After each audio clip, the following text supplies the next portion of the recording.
Hello, this is Remi No Friend, and welcome to a new video.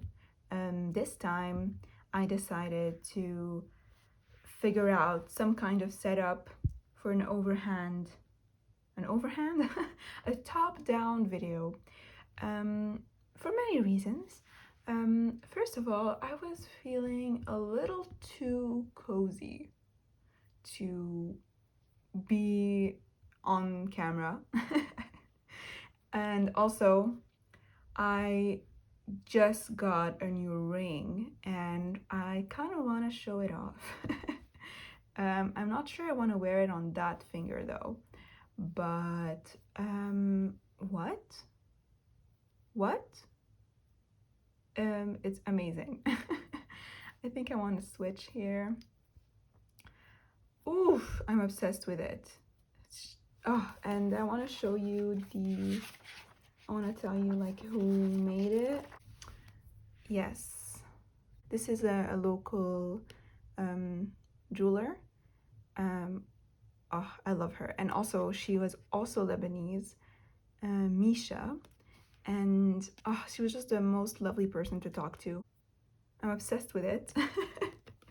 It's like a little, it's a little space agey, but the type of space age where it's like some ancient future. That's how I see it. I'm obsessed with it.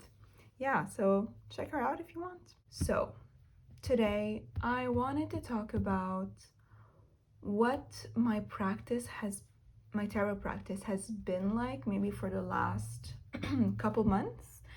I feel like I really got into the Tarot de Marseille more than before, even though technically I've been using Tarot de Marseille almost since I began like really being into tarot, but I've like really dove in and it has really started to kick in, like for me, like for my brain. I feel like things are like clicking in like a new way, and it's been so exciting and so fun to use, and like I'm so into it these days.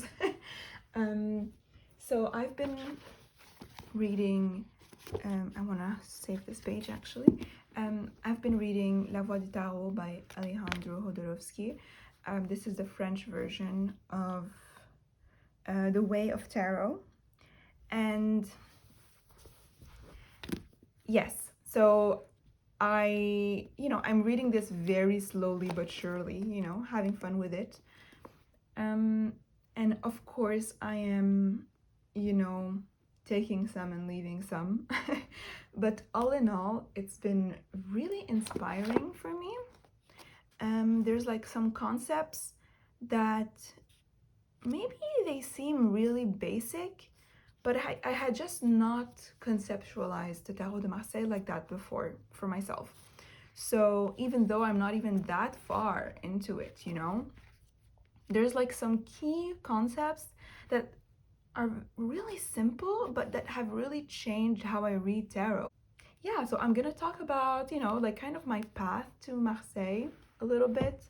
And then like I'm gonna give some examples of the concepts that are considered like a relatively simple, but that have really made an impact.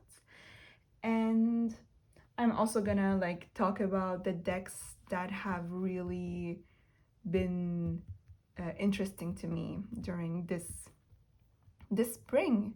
I did get a few more decks, maybe like two more Tarot de Marseille, and I want to talk about them a little bit. Okay, so let's get started.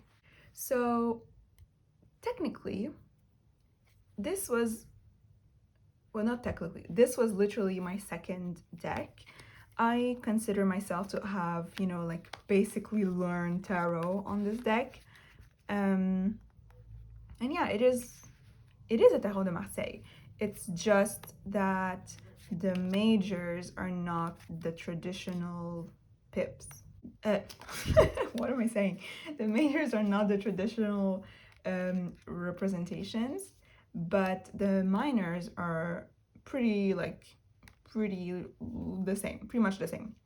And I have loved, and I love this one, I adore it. But I didn't really like dive into the Tarot de Marseille as a specific system when I was using it. Sometimes, but really I was taking like information from all over the place. I really like let it be a very like casual process.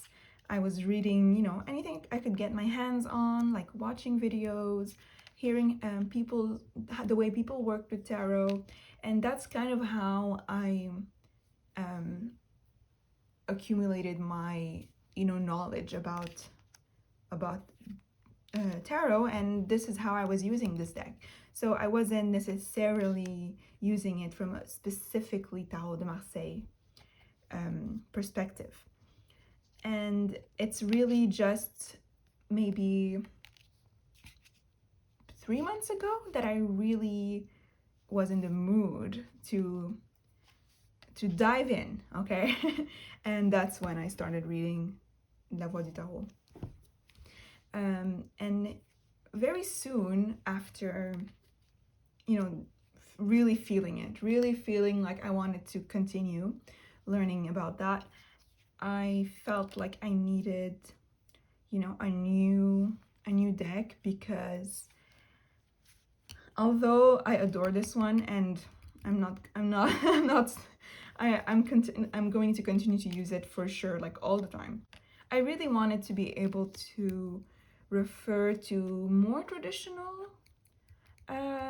majors and more traditional court cards, just to be able to kind of like see what I'm reading about, you know? However, I'm not really someone who feels the need right now to have like the super traditional, you know, accurate Tarot de Marseille. I kind of like a twist. That's definitely why I enjoyed this deck. And yeah, I feel like even when I didn't know anything about it, the first thing that attracted me to tarot is the pips.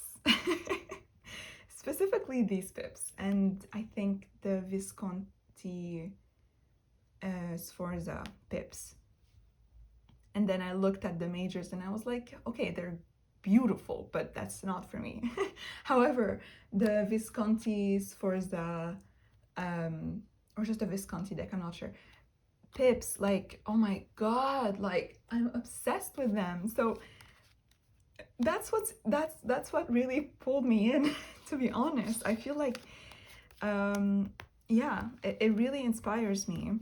So I asked on my Instagram if anybody had any recommendations for Tarot de Marseille that had a bit of a twist, because that's really what I like. I feel like I'm always referencing online like the very traditional versions, or just like looking through the book, like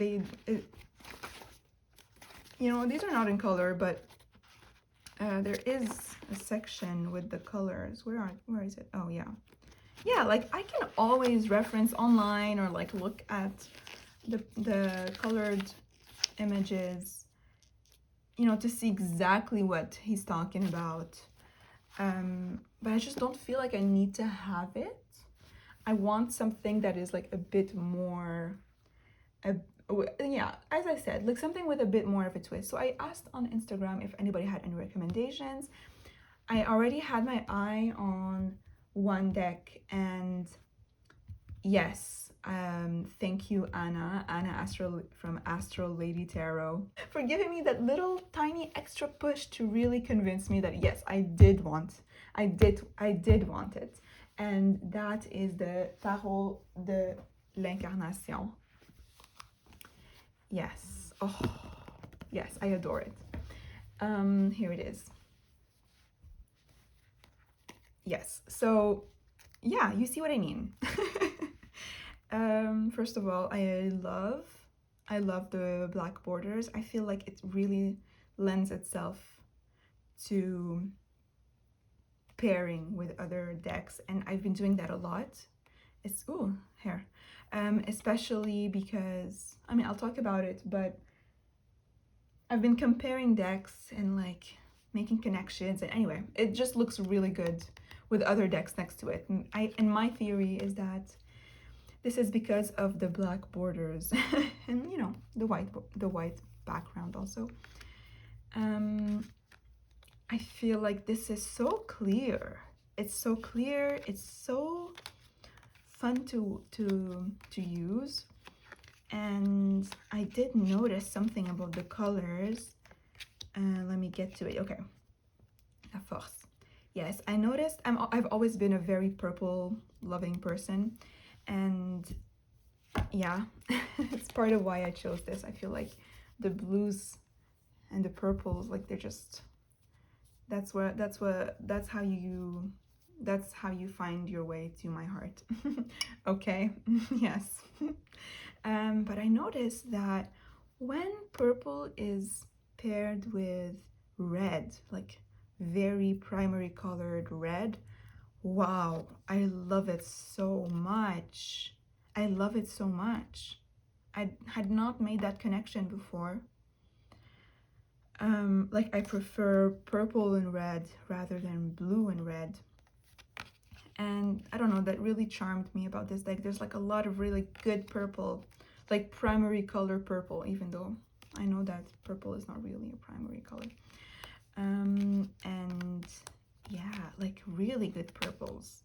And I love how the chords just take up the whole space. I like how there's not like a title for the chords or the minors. Yeah, this one is like, I don't know, I feel like it's straightforward, but it still has that, like, it is still opinionated, you know? And I really care about that in a deck. Yeah, when I was talking about the good purples. Yeah, so I've been using this constantly. This is basically the companion to my book right now. Yeah, as you saw, I'm at the death card right now, and I just keep cards in it. I'm always using these together, you know, as a basis. And then I think I was watching, I think it was Simon from the Hermit's Cave. I might be wrong. Maybe it was like Moon in Tarot. I'm really Moon in Tarot. What the hell? I'm not sure.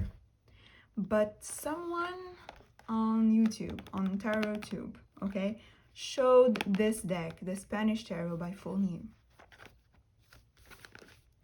And I had seen this before. I really had, like, I had considered it a long time ago, and I didn't like end up getting it or anything.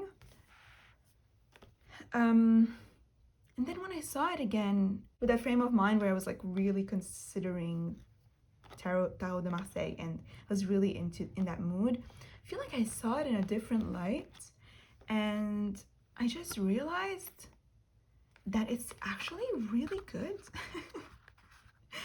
And I knew that I had seen it on Poshmark Canada for a really good price, and I was like, wait, it's been on the site forever.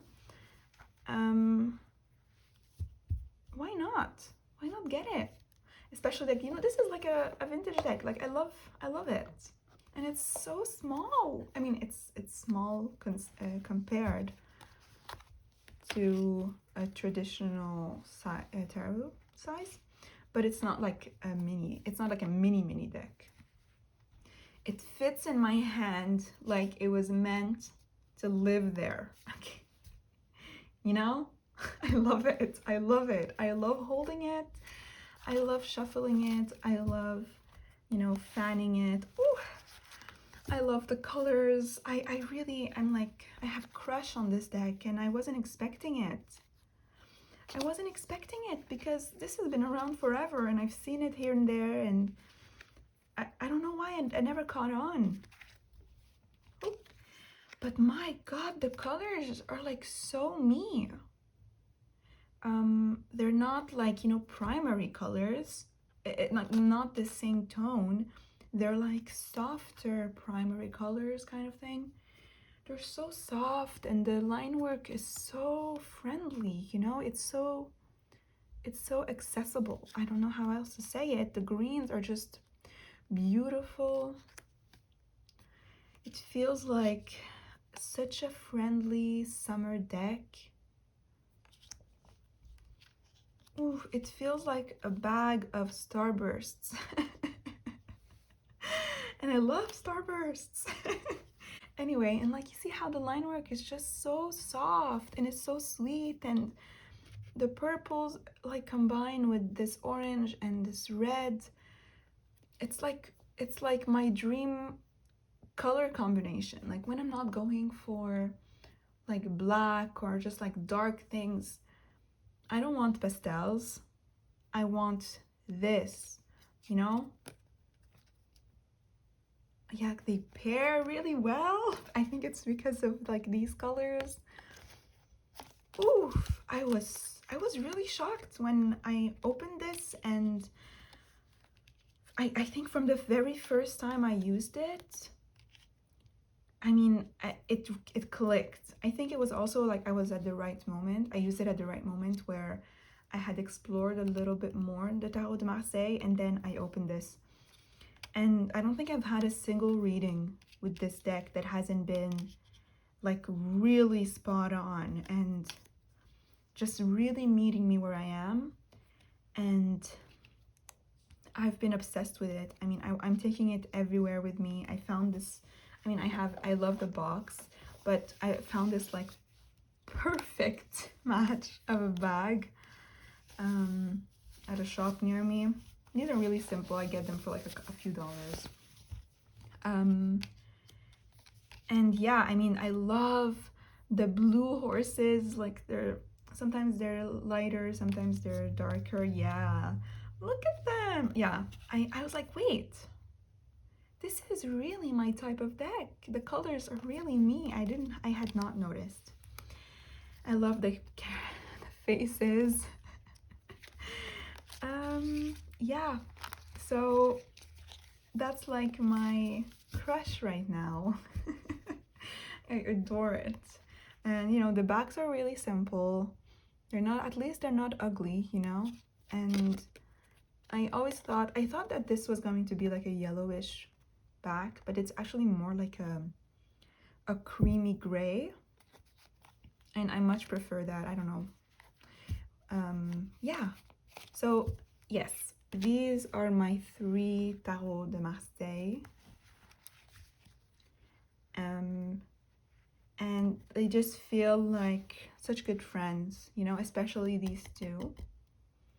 And yeah, these are my tools for exploring this Tarot de Marseille phase. Okay, now let's talk a little bit about the concepts that have really helped, you know, move me forward with this tarot system. All right, so just so we can have something to look at. So the first concept that really helped me like understand how to read the Tarot de Marseille, and also I've been taking it to like every other system. And I feel like maybe it's like super basic and everyone knows this, but I just discovered it recently, so don't judge me.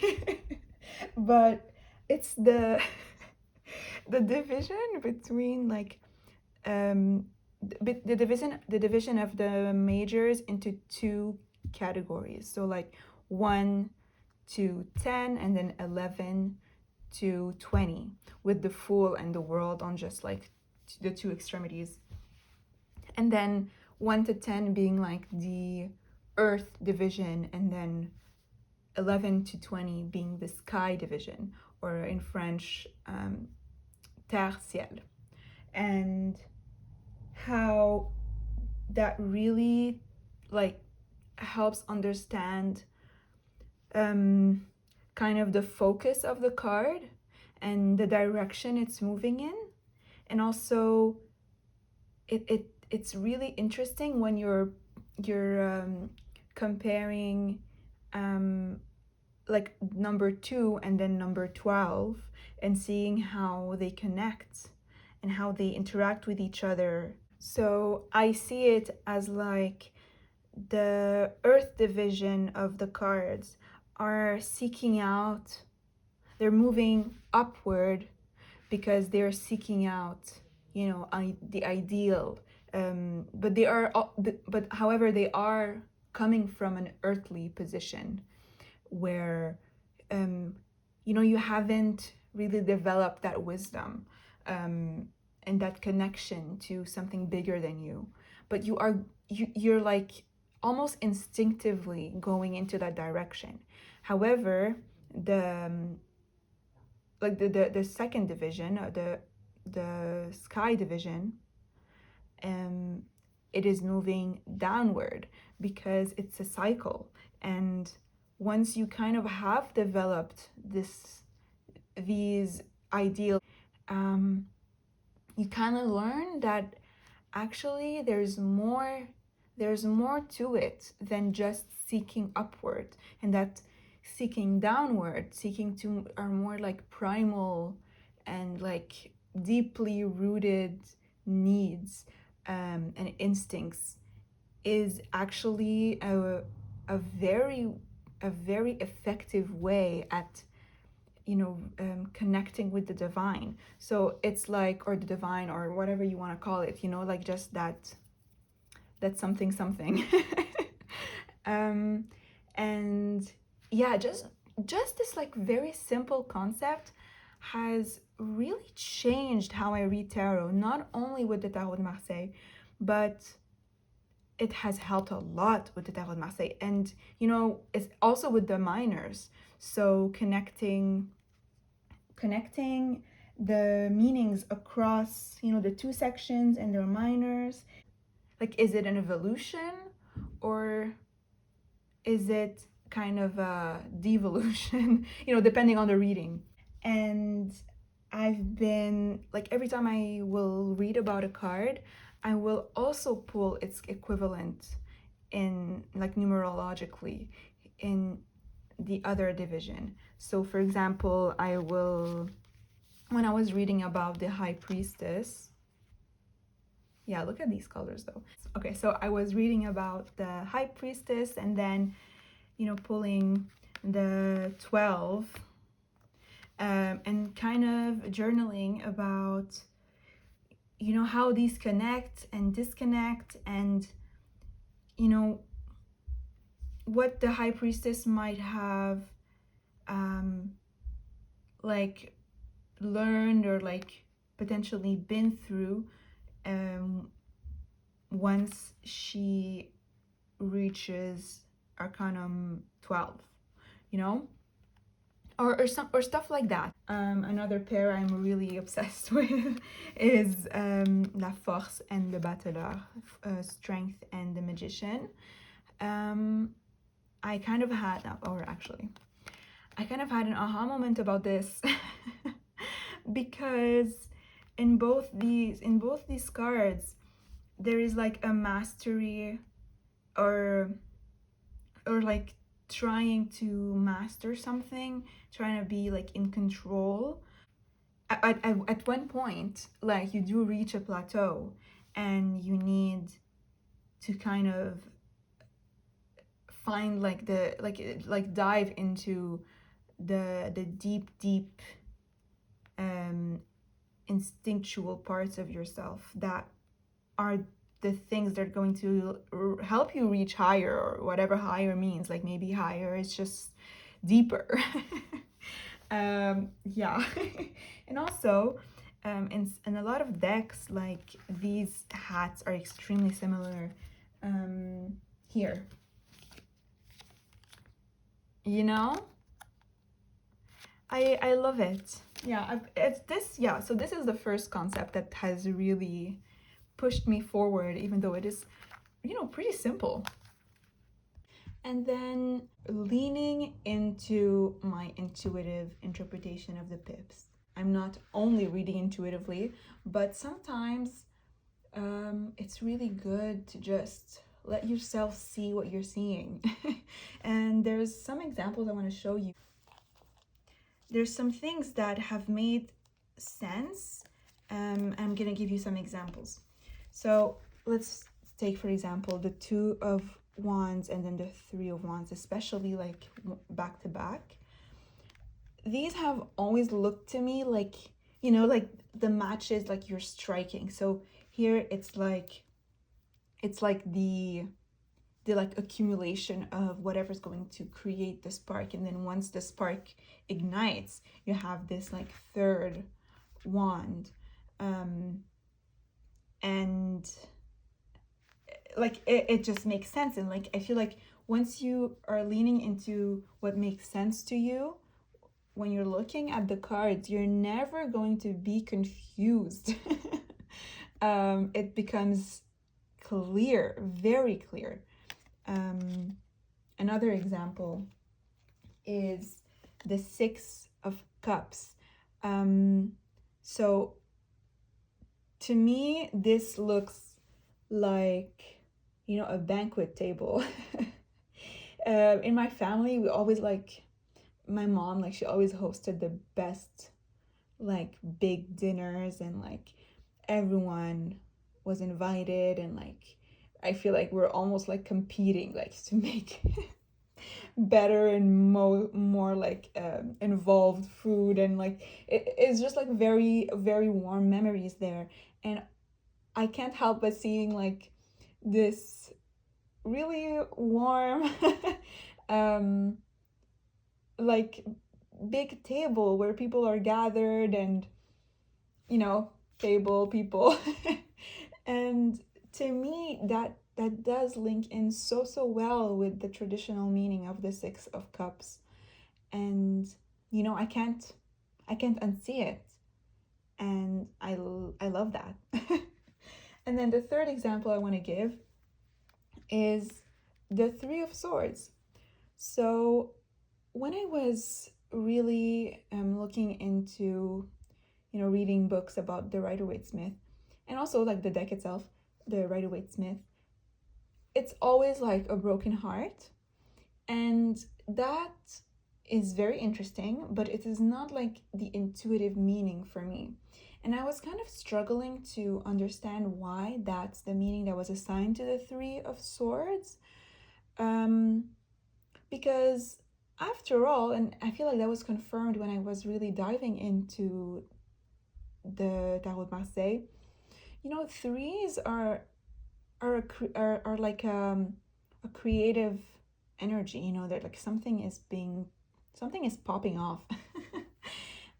So what is it with the heartbreak? And I do have a theory. So basically, how I see this card intuitively is kind of this first individuation, this first like instinct to individuate.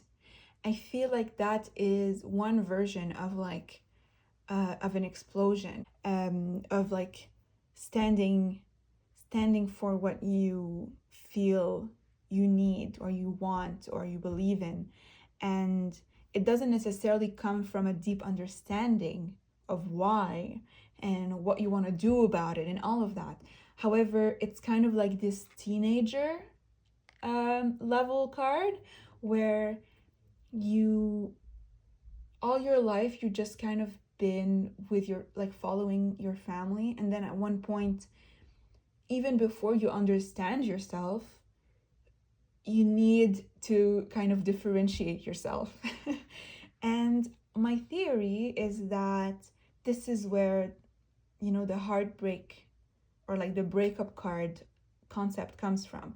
I think it's just that in the Rider-Waite-Smith, the heartbreak concept just comes from one possibility, one example of a situation where you would want to be your own person.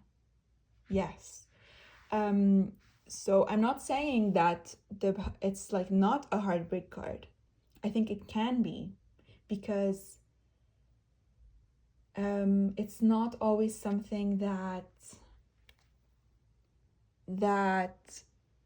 feels good, you know?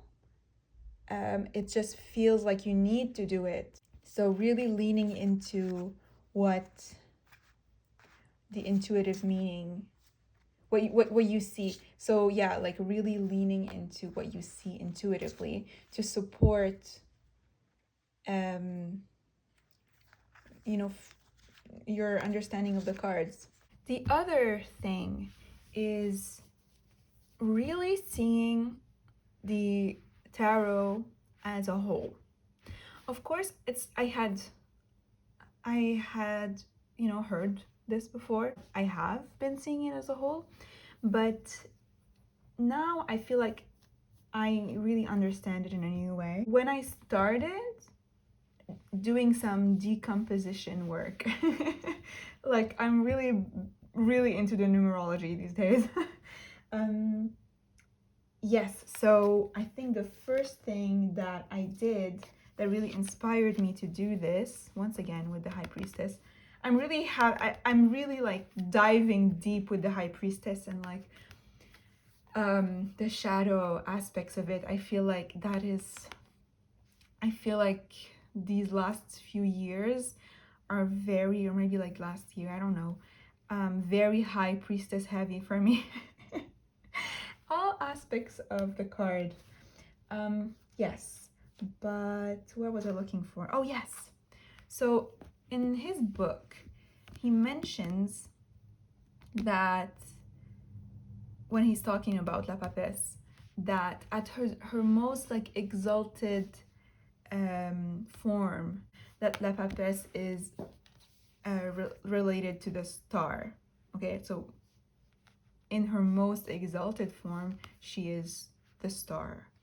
And he does explain it a little bit, but I think he kind of just like assumes you're going to agree. And I was like, wait, like why? So I kind of paused with the book and I just started to explore, and I was like, okay, like in both cases there's an aspect of receptivity. However, while the High Priestess is like all receptivity, you know, all accumulation, and that's kind of part of the shadow aspect of the High Priestess, that there's like not like there's not much action. However, the star is kind of both. I mean, it is an active number, but the idea of the star is really to receive and then to kind of implement. And yeah, I feel like yeah, maybe I shouldn't show this card too much because there is some nudity and YouTube doesn't like that. But yeah, maybe we can just do it like that. Hi. Yes, but looking at it, I was like, wait, let's do some decomposition work. And I was like, okay, so 15 plus 2. And that brought the devil into the equation. And that's when my mind was blown. Because I was like, oh my God, how do you get to this state of being able to receive, but also, you know, pour back and trust your intuition, but not, not, you know, be obsessed with like whether what you are receiving intuitively is like perfect, or like obsession with purity with the in the shadow side of the High Priestess. And oh yeah, this is like a little parenthesis, but in his book he does like kind of harp on about like how or does he harp on, I don't know, it just really struck out for me about how the High Priestess is like this, like it's she's so pure, and like that's why her skin is so like light, and like she's so fair, and like, you know, she like the lightness of her skin is like a symbol of purity. And I just feel like I see what he's saying, the purity thing, but like did he have to, use that as an example. I feel like that just wasn't necessary. Like there's a million ways of talking about purity without talking about skin tone. And so the fact that the Tarot de l'Incarnation just has like a black person, like for the High Priestess, I feel like it's like such a slap in the face. Because yes, indeed, it's not about the skin tone, and I adore this card. But yes, so that made me really happy actually. Because that had really irked me, and then I pulled this card and I was like, yes, that's like exactly, thank you. It's like, I don't know if it was intentional, because there's a bunch of characters in this deck who have like different skin tones, but I feel like specifically for the High Priestess, it's kind of like F you. Anyways, yes, what was I saying? So how do you get to the star as the High Priestess? Maybe you collude with the devil.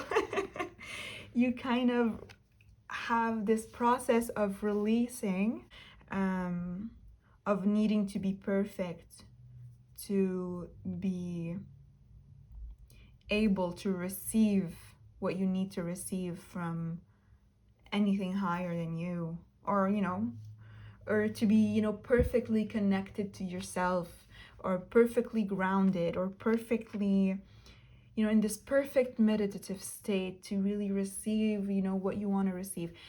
This kind of like this like perfectionism, releasing that and accepting that you get to connect with those like more forbidden aspects of society that might actually help you loosen up. Loosen up a little bit and open up to oh, this is so sad. But yes, open up to like the whatever wisdom is trying to reach you so that you may use it. I've been combining other decks, specifically the Ritual Tarot, because I'm obsessed with this one, and I'm loving like seeing the Marseille interpretations with these images. And my god, I did post this on Instagram, but wow, like when I pulled these cards from the Ritual Tarot, and I don't know, it just exploded. My mind was blown. Let me find it. Here we go. My mind was blown because when I put these three together, let's move a little bit. Like, do you see what I see? Do you see the connection? Okay. Wow, like the horns and then the kind of like composition of the cards. To me, there is an undeniable connection between these two, where it's like these are meant to interact with each other. And then you have the star, which is also, there's this like division, the way the card is divided. I feel like it's super reminiscent of these cards, and there's everything I talked about. And this specific star card has always felt to me like this like cocoon of trust, of cocoon of hope, and I've been fascinated with it. So being able to see it in a new way was so good. It was so good. And there is a quote in this book. It's super short, and it really encompasses this triad of cards. And I posted it with the photo. I like posted it as a caption on my Instagram. I'm gonna read it to you. Let's just position these a little bit better. You're gonna find the translation online, but here it is in French.